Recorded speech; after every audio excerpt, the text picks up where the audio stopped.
you so much for joining me on the Creative Awakening Now podcast. I'm your host, David Matters, and I'm here to bring you stories, interviews, and insights relating to the topics of creativity, inspiration, and practice. My intention is to connect with other people who employ a heart-centered approach to the artistic process and to share this profoundly inspiring content with anyone who cares to hear it. I hope you enjoy. This is a dream, and a dream is never the same. My guest this week was Leigh. Asher is a singer and songwriter from Asheville, North Carolina, who shares alternative, soul-inspired folk music.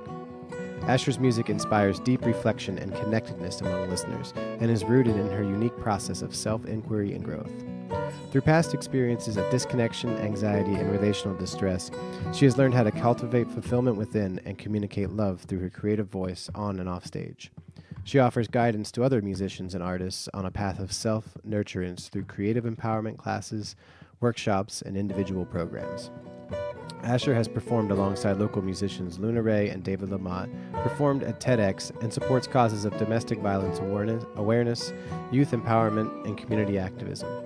Her debut album, Roots Alive, is available March 1st, 2019.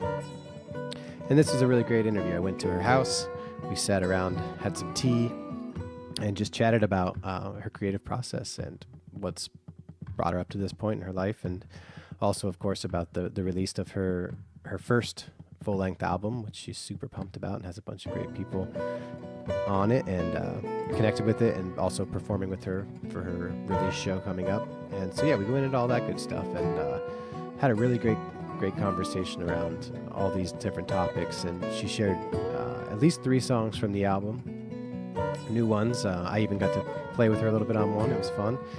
And yeah, she also sent me one of the tracks to include on this podcast episode that is unreleased. So stick around to the end and definitely check that out. And I'll also have all the links up to her website and her music, and hopefully up for tickets for the show as well, if you're listening to this in January of 2019. But yeah, I definitely check all that out. Check out her work, and I really hope you enjoy this episode. Thanks for tuning in. Welcome back, everyone. Thanks for joining us, and thank you, Asher, for having me over to your house and agreeing to do this. Yes, so happy to be here. Yeah, so happy to have you. So, you have a brand new album coming out and a whole new life journey, and that's all super exciting. But let's start back a little bit and just talk about kind of your inspiration for everything coming up, leading up to where you are now. You know, like what got you into music, songwriting, and all that, and then we'll make it up to your album and go from there. Cool. So you want me to talk about what inspired me to write music? Yeah. Anything, your creative journey. All right. Easy peasy. Easy peasy. Yeah, I have to say my creative journey began a long, long time ago, but it got sparked about 9 years ago. When I moved to Asheville, North Carolina, and decided that I was going to explore some untapped creative potential and interests, which started with playing the guitar. And really it was just a whim. It was just kind of like, wow, I think people who play the guitar are cool. I want to be cool. I want to play the guitar. It's a cool hobby. True enough. It was sort of my thought process at the time, but there wasn't more of an underlying kind of intuitive sense that there was something calling me through music, and that started to kind of happen a year before I moved here. I started kind of feeling little whispers within myself saying, guitar, like play guitar, sing, write poetry, sing your songs, and that was really interesting because it was not really anywhere around me, so it wasn't like the thing that made the most sense. In fact, it made a whole lot of nonsense. Like, it didn't make sense at all. And but nonetheless, it kind of kept coming, and I just kept really hearing the clues that were pointing towards music. So when I moved to North Carolina and kind of had my foundation set in other ways, it was really like an open door to start exploring that. And so I started taking group lessons and just said, I don't care if I'm bad, I'm going to do this. And I was 25 at the time, 25 years old. And just started in, just dove in. And then what came, when I started taking the guitar lessons, it was a group, so it was like people, beginners, just like hobbyist musicians. And my teacher was Paul Leach. So he's a bluegrass player around town. Oh, cool. And he was a great teacher, really dumbed it down, like, for everybody, which is what I really needed because I was starting from scratch. And he just made it a really comfortable space. But I remember, like, glowing when I would go to guitar class. So I would, like, get home from work, just, like, change clothes, get ready, and then go to guitar class and just be, like, ecstatically excited, like a little kid. And then the whole time I would just be, like, basically shaking with excitement. Like, it was too much. Like, it was almost too much energy. But I just knew that there was something really strong there. And then, this magical thing kind of started happening when I started learning how chords went together. I started hearing on the radio the same sound patterns, that I was starting to learn to play, and this click started to transpire where I just recognized that that's what music was. Understand the language of it. Yeah, but from an experiential perspective, I just got it from a different place because I was creating it. Yeah, that's awesome. So when I met you, it was like, 3 years ago now at the Swananoa gathering. We were both new. I think that was your first year, right? Yeah. Yeah, it was my first time there, and I didn't know anyone. I had just moved to North Carolina, and you were one of the people. You're like, hey,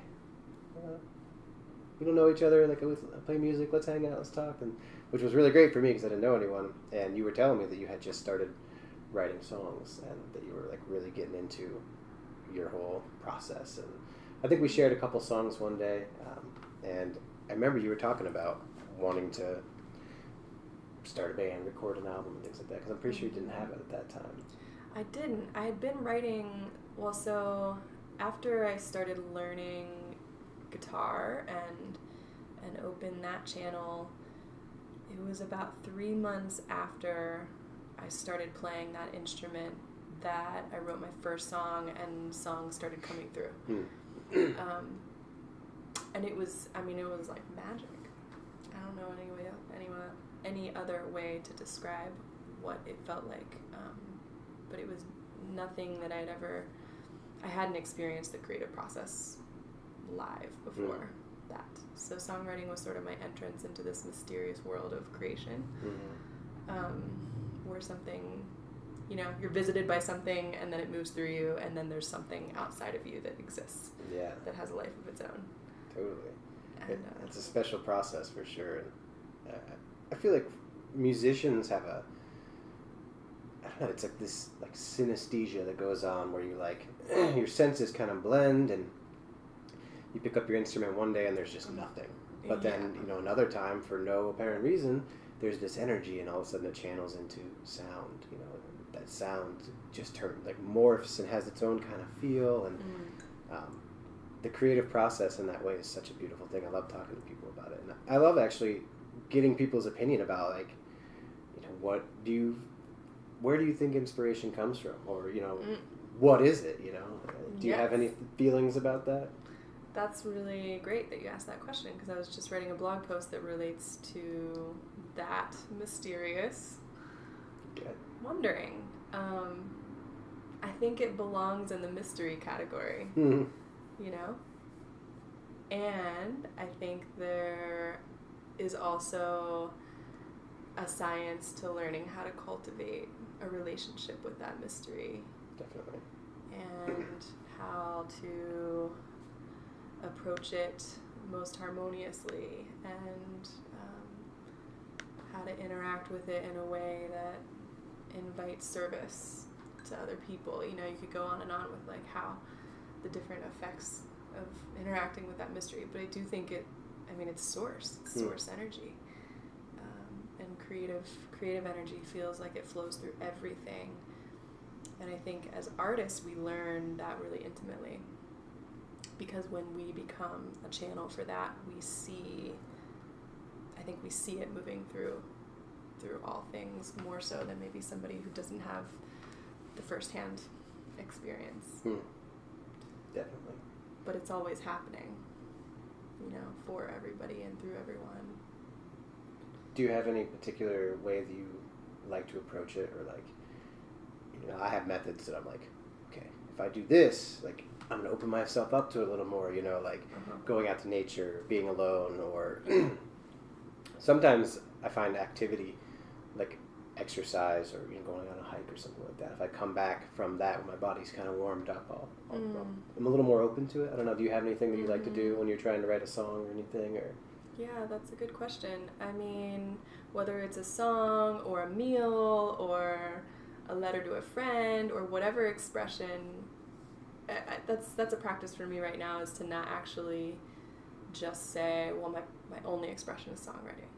Because actually there are like hundreds of expressions that could happen. And so what I've found for myself is that my muse or inspiration or whatever you want to call her or it or him, it likes moving freely, you know, through, in whatever way and through whatever channel it wants to. So for me, the body is sort of a grounded channel for that to happen through. So self-care is like a really big deal, you know, taking care of my body, exercise, you know, what kind of foods, I'm not great about that, but what kind of foods, you know, like make it more easeful for emotion to flow through me. Yeah, I feel like even, you know, be it food or whatever it is, like being in a state that you can be open to that energy. And I have this conversation with people a lot, because it's not always good times or positivity or even like healthiness that creates inspiration, you know, like at a certain point in my life when I was at my lowest, I was creating a lot because I was channeling that side of it, and I was working through it, you know, it was cathartic because I was using that energy, putting it into art, and then kind of letting it go instead of it just eating me up, you know. And some dark times, but that created a lot of it was just a different season, you know. And now I try and keep the peace with my body and my mind, and you know, create from that place whatever comes. I don't, you know, I used to like search for suffering because I thought that was like, you know, that tortured artist kind of thing. I think you share this quality with many artists. Yeah. It's kind of a stigma, and it's a silly thing, and it has its validity in a certain sense, but it's a really like delusional approach to it, I think. You know, though, I wonder about that, because if you really consider, I was just speaking with a friend this morning about suffering and how suffering and pain are actually two very different experiences. Oh yeah. You know, pain is like a natural, normal process of living in life. Death is a normal experience of life. Grief, you know, pure emotions. But suffering feels like it's something different. It feels like it's the resistance to those things, or it's a choice. The separation from ourselves that then creates this feeling of angst or tension. I don't think we're supposed to experience suffering, but I feel like we are supposed to experience pain. Yeah, I think pain is just the body's way of telling you things. You know, that that position you're in is wrong. That thing you just ate is not good. Experience. And the way that we react to it, not respond. The way we react to it is, you know, what determines suffering in my experience. You know, and that's why I say, like, I used to look for it. You know, that's suffering. When you're searching for pain, you know, just to be inspired, and you know, that's it's this backwards logic where it's like pain is a natural part of life, and how you respond to it is you create art from it, you know. Yeah. But when you react and you like search for it because you think that's the only way, it's different. Like you're saying, it's Yeah. a different quality to it. Different for sure. quality, yeah. And I was also curious, like, I don't know if you could speak to this with your experience, but I think maybe when some people seek pain or suffering to create, it's not actually the pain maybe that they're seeking, but maybe it's the expression of feeling, maybe it's vulnerability. Definitely. Which can be obviously experienced in lots of different kinds of ways, more productive. Yeah. Well, and that's the separation, I think, between, like, real inspiration is organic, It comes from every life situation when you're open to it, whereas, when you get that convoluted idea that, like, suffer, me being in pain and me, being homeless and hungry is going to somehow inspire me, like, it does naturally if you're open to it, but if you're looking for it, it's a different kind of thing, for sure. Yeah, for sure. And yeah, this makes me think of, I noticed this quality also that, much of the art or like, artistic creative stuff in pop culture or in society, it feels depressing. Because I think of this reason. Yeah. Because a lot of people are writing from their place of pain. But I think I decided really early on that I wanted to be happy. What a novel idea. More times than I'm not. Or maybe happy is not necessarily the right word, but I wanted fulfillment. I wanted to be whole and complete and live a health-driven lifestyle. And so then I think I've had to learn how to create from that space and of course, let the organic stuff happen, shadow art and whatever as needed, but to not connect my art intimately with pain and suffering. Yeah. And to try and live a lifestyle that really produces like a consistent and healthy relationship with music. And would you say that is kind of what, does that kind of embody the Roots Alive, all the music on there? Yeah, absolutely. My songwriting process, and it's evolved because I definitely used to write from pain. So it's, and I still sometimes am inspired by that, but I think something happened after about 5 years or so where I started realizing that my songs were actually hurting me. Like I was not feeling well when I was playing my music. And then I started to see the difference in kind of like the positive music wave, and how I would feel listening to certain music that felt more whole and complete, or at least had that effect on me. And then started recognizing that whatever intention, whether it's unconscious or conscious, is embedded in the music, it's kind of like an energetic signature almost. And it really has an effect on the person it moves through and the people who ingest it. Totally.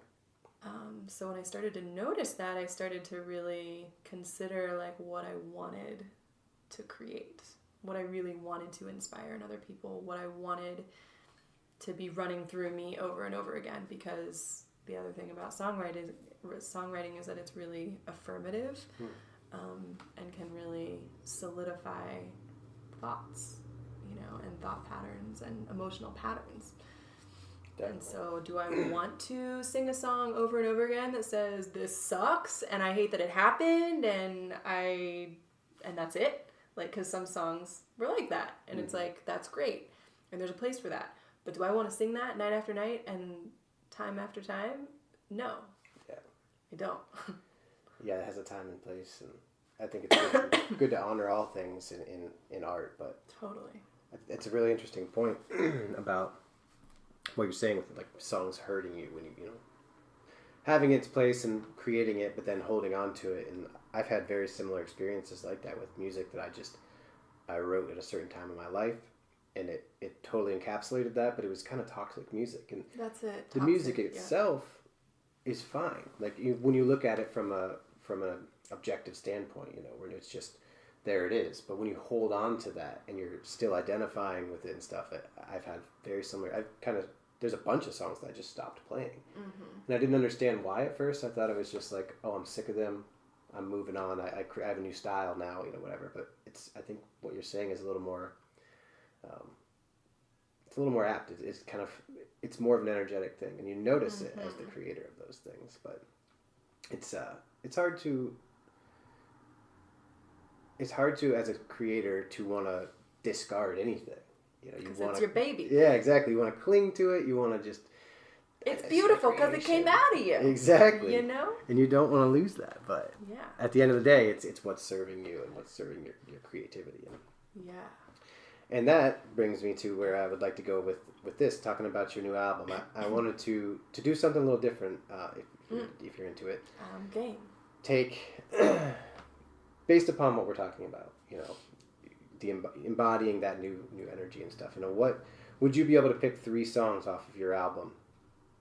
Talk about them in whatever depth you want to, and then play them. Whatever you would like, any one of those songs. I think it'd be cool to just kind of go through those. Yeah. Absolutely. Sweet.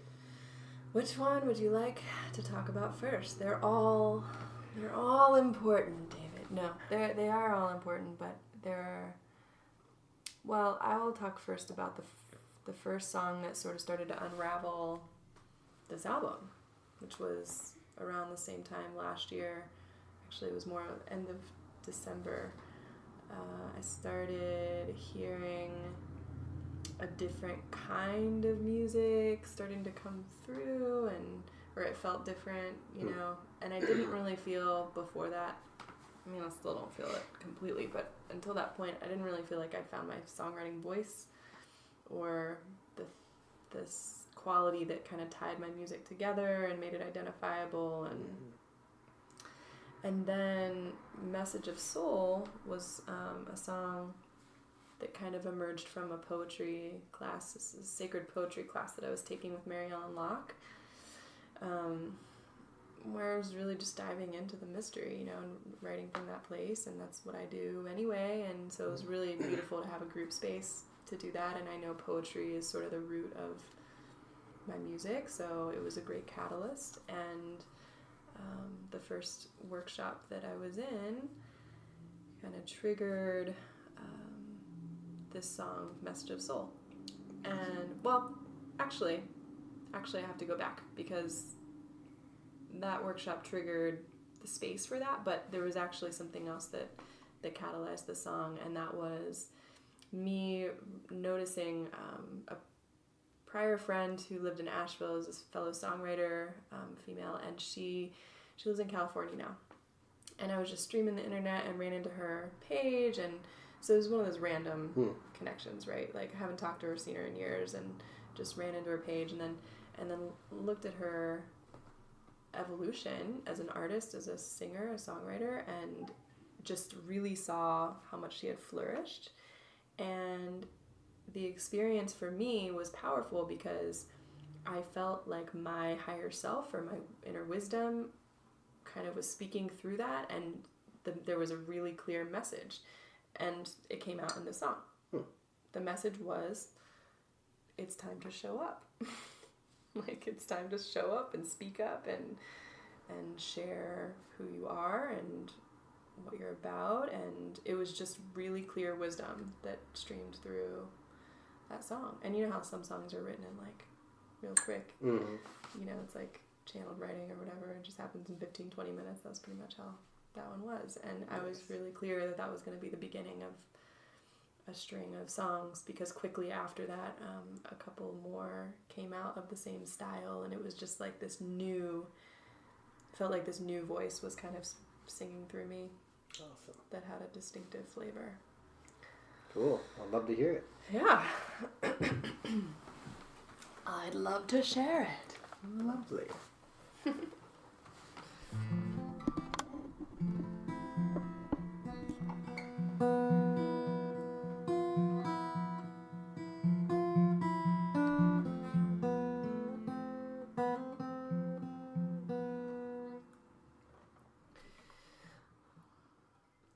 Hey, sister songbird, I've come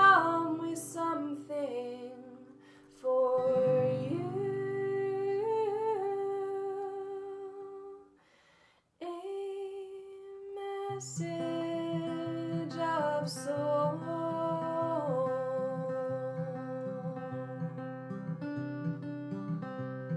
From the spirit-drunken trees, with the clearest iridescent hues, the grace and the ease, embedded in a single singing seed.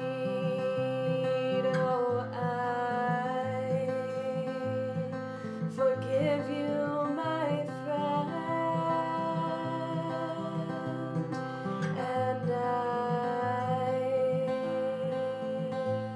am with you until the end.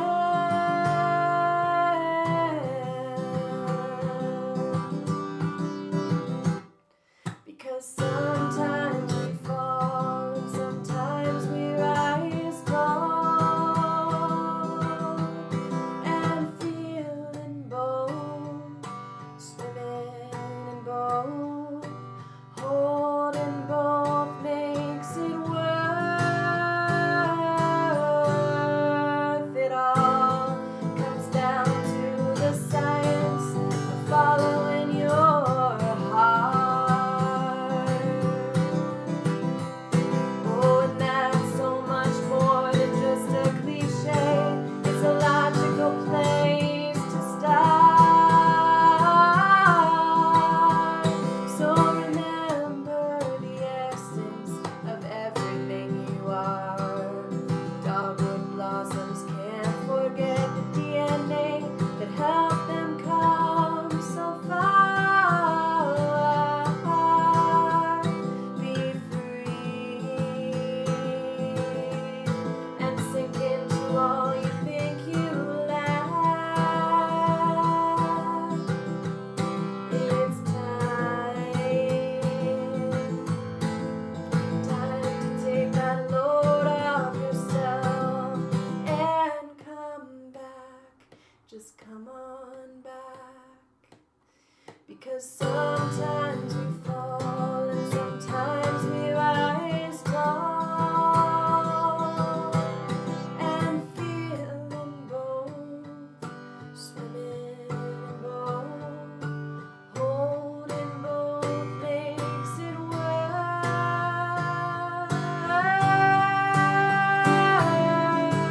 it all. Whoa, whoa, whoa. Worth it all.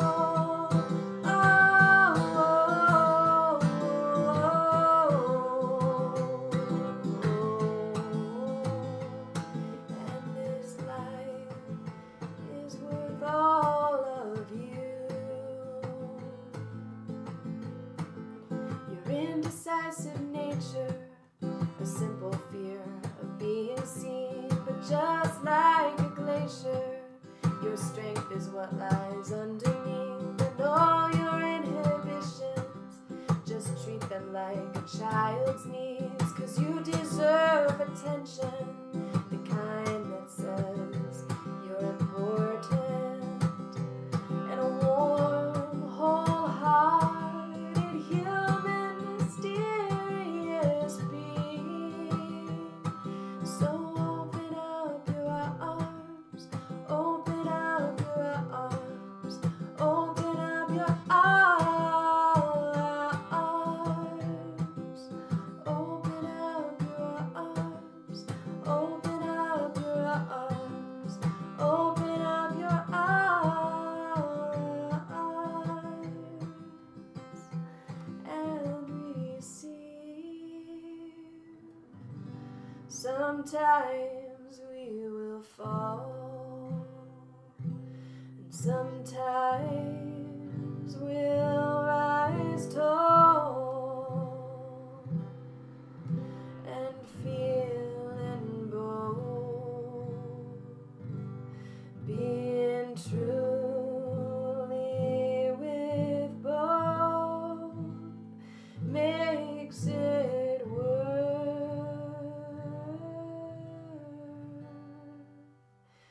it all.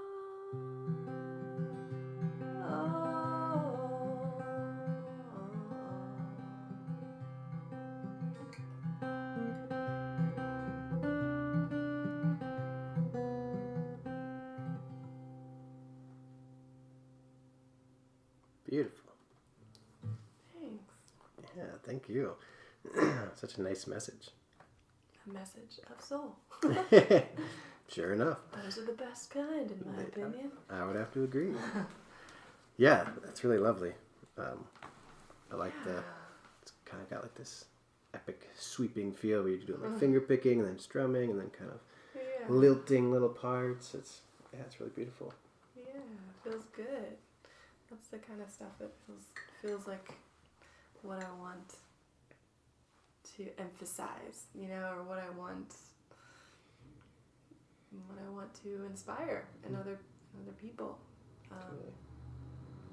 Yeah. And for the album release, you're playing with a full band, yeah? Yeah, I mean, full being four of us. It's pretty full. Pretty full. What are the instruments? Myself, guitar and voice, and my good friend Madeline Ilana is going to be on violin, and Chris Rosser, the amazing Indeed. and talented, will be playing bass and maybe little keys, and Matic Frick on drums, percussion. Very cool. Yeah. It'd be nice to hear that full sound. It will be. I've not really played, I have somewhat, but I've not performed much with bands. I've mostly been a solo artist, so it's really supportive. Feels really supportive to the sound. Definitely. Is that what's on the record, or is it solo? Yeah, so River played percussion on the album, River Gregarian. I was just super humbled and amazed by both he and Chris's presence and professionalism and loveliness and entertainment, just kind of the whole package of what I'm inspired to be as an artist, they bring, and I just, it's humbling, to be in the presence of that and just see it live and up front. That's a necessary plug for them guys and for Free Planet Radio. Totally. Both River and Chris have been on my show, and talking about their solo stuff, but also Free Planet Radio. And I agree, they're awesome. There's a level of presence that I notice in certain artists that I'm really. Just to say the word inspired like another 50 times. Yeah. Definitely comes up a lot in this show. Definitely inspired, but also educated. You get a lot of education collaborating with people who are steps beyond where you are, and creating in the same space. Just seeing how they are and how they operate, and how they interact with life. Totally. So amazing mentors. Yeah, it's awesome. So do you have another song that you would pick off the record that would be really appropriate in this setting? They're all appropriate.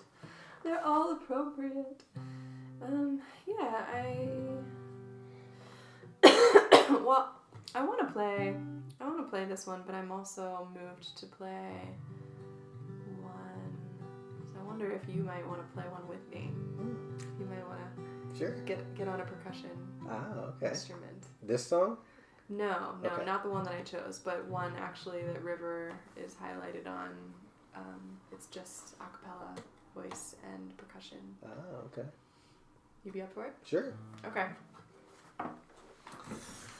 Just grab one of these. I like this kind of stuff where it's just impromptu. I've never heard this song. I don't know what I'm going to do. It's totally fine. Hopefully this drumming doesn't peek out the mic, but I'll play quietly and face away. Yeah, well, and I'm feeling this song because my music and really all of my creative spark has been initiated by my voice. So you have a beautiful voice, by the way. Thank you. That means a lot. But really, it's like the inner voice, the inner voice, which ties more related to like intuition and guidance, and it feels like that's what even got me into music in the first place. That's what is going to decide whether I continue doing it. That is going to be the deciding factor in everything in my life. And so anyway, there's this just incredible sense that I've kind of been gifted with of being the observer and watching. So that's kind of what this song is about. Awesome. It's called Reading the Water. And what kind of rhythm are you looking for here? Let's see if I can sit in the way that I actually play this. Just try that out.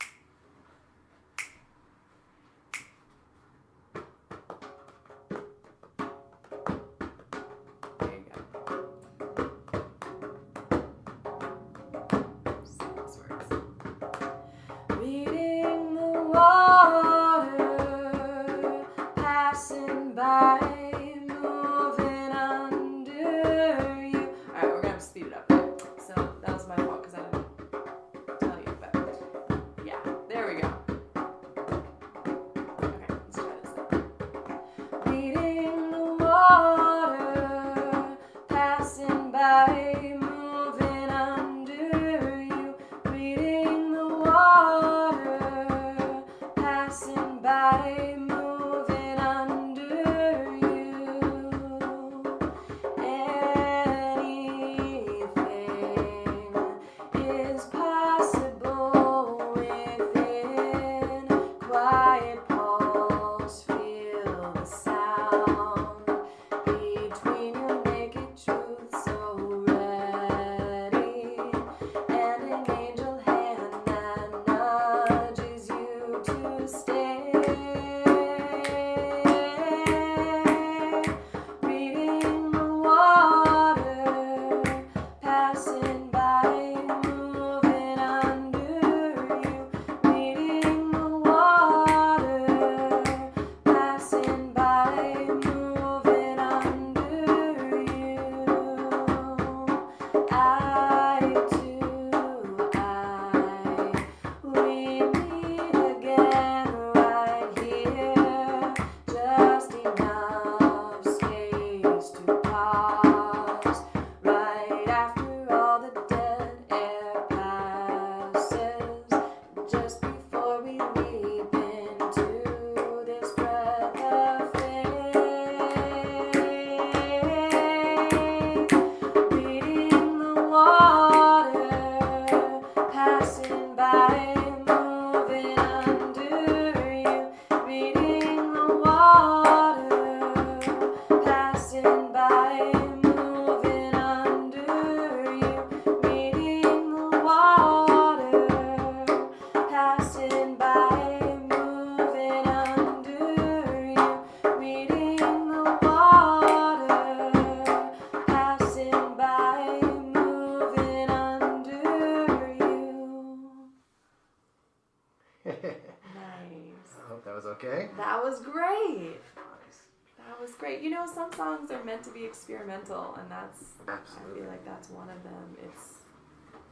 I hope to sing that song in song circles, you know, and Yeah. get everybody involved and have everybody singing together, and not everything has to be so polished, you know. Yeah. Well, that's what the beauty of it. You know, you put it down on the record how you want it, and then you just kind of let it go and Totally. open it up. Totally. Yeah, thanks for playing along. Totally. Yeah. Thanks for inviting me. I'm not the greatest percussionist, but that was fun. You know what? Perfection is not a requirement. All right. Good. I'm glad. In fact, I might say that it could be deemed as the opposite of the creative process. Unless you're playing with River, of course. Yeah. Yes. Case in point. Awesome. Yeah. So just because I wasn't listening very deeply, because I was trying to pay attention to what I was playing, what are the lyrics for that? Is there any kind of like set lyrics, or you kind of just go for it? Yeah, well, water seemed to be a theme that was emerging with this album. I don't know why. I don't normally focus on that element. I'm a Sagittarian. Fire is usually my jam, you know, but for some reason, water is showing up as a theme. And it, yeah, well, so in Mary Ellen's, one of Mary Ellen's classes, we did a collage, and that's what showed up was this imagery of me kind of hopping in to the water, but not before I kind of look at it and see what it is and what it's about. And that's a metaphor for my life. You know, like observing, I mean, that's what meditation is, right? Observing self and self-moving and mind. And so I feel like there's a lot to be grasped about observing and being in that space between the inhale and the exhale, you know, being in that space between action and non-action. Cool. So I know it's a little philosophical, but that's sort of the deeper meaning, is just what can come from exploring that space more. Beautiful.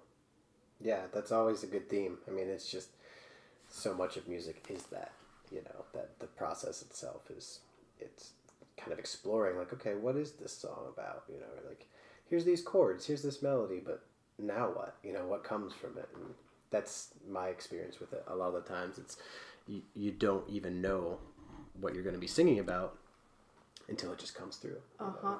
And then all of a sudden, that's what that song was about, you know? Yeah. I love those kind of moments. Yeah, me too.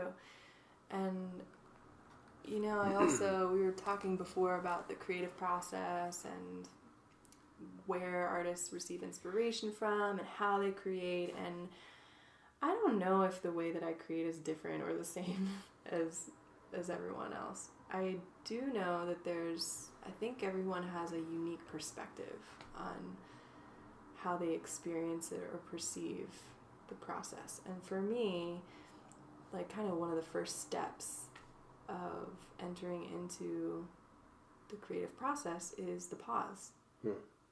To wait and to stop the movement of life and settle within oneself and observe what's happening. What's happening for me in this moment? What's happening in life in this moment, you know, and just, but without that pause, I don't feel like it happens. Totally. Or maybe it happens, but in a different kind of way. So for me, that's a really integral part of my process, is the pause. Good. Yeah, I feel you. I think it's very important to do that and give the space, allow space to kind of dictate what comes next. Yeah. All right, one last song.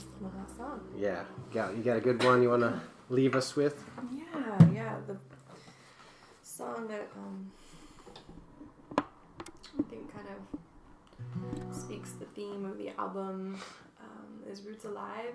And, you know, it's funny because the name implies that it's about nature, and I had this whole, like, vision of this album being nature-driven, and I think that's a really strong element, but I think this album is more about people, and so this song is about that, developing connection, wholehearted connection in one's life.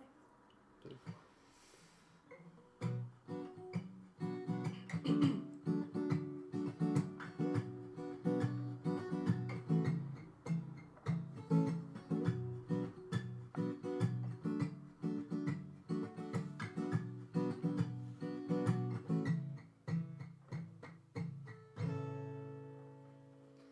So broken down, the feeling shook you to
hear. It's always really hard to have that and not have it.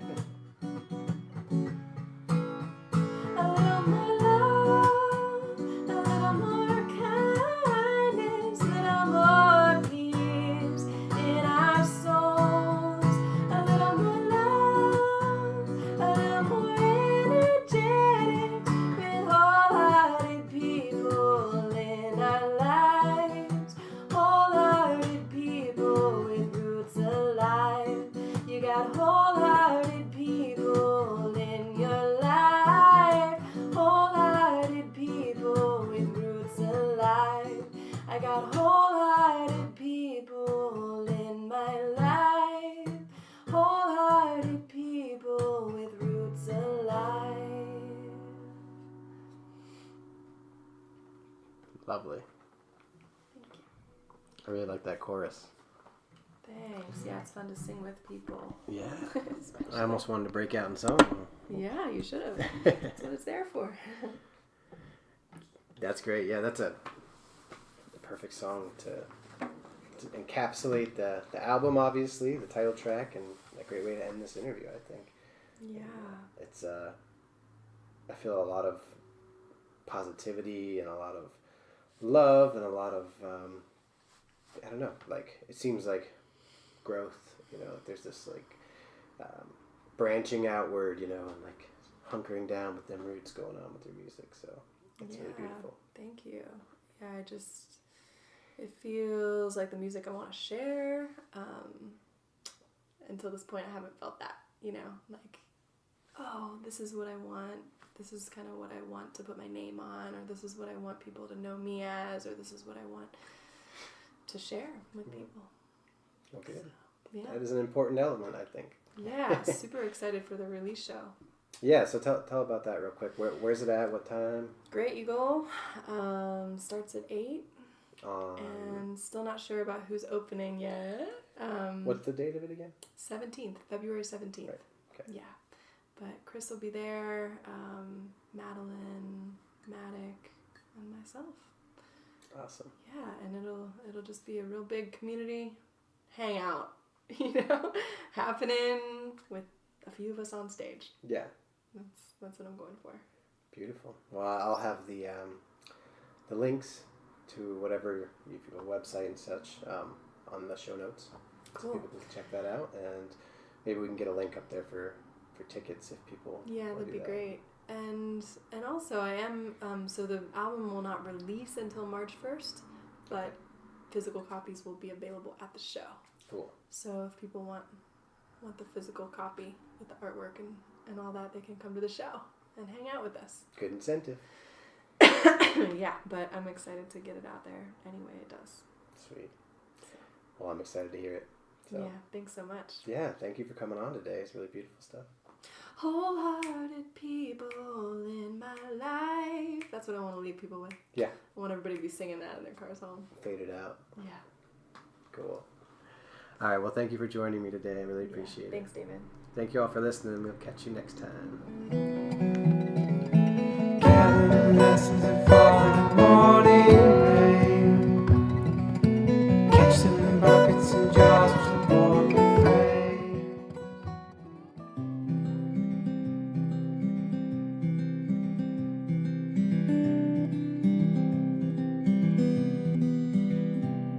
Well, I could rent out this room and you could stay through June. The foundation here is strong, with a fridge full of compromise and a backyard full of leaves and breezes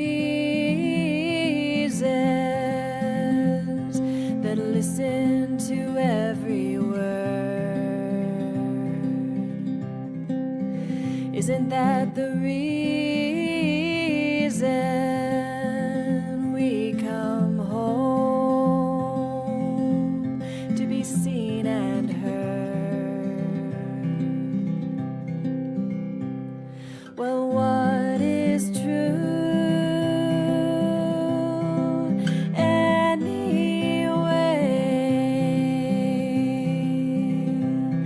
As real as the ground, making no sound.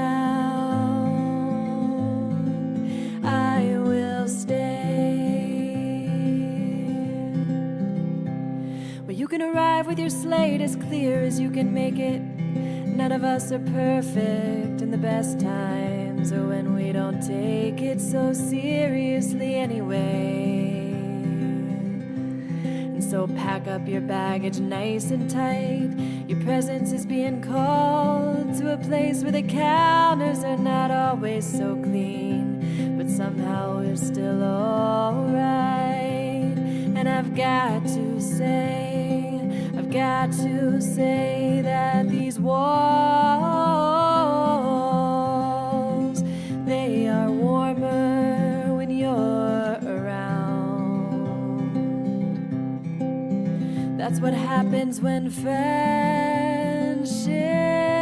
retires from being lost, starts being found.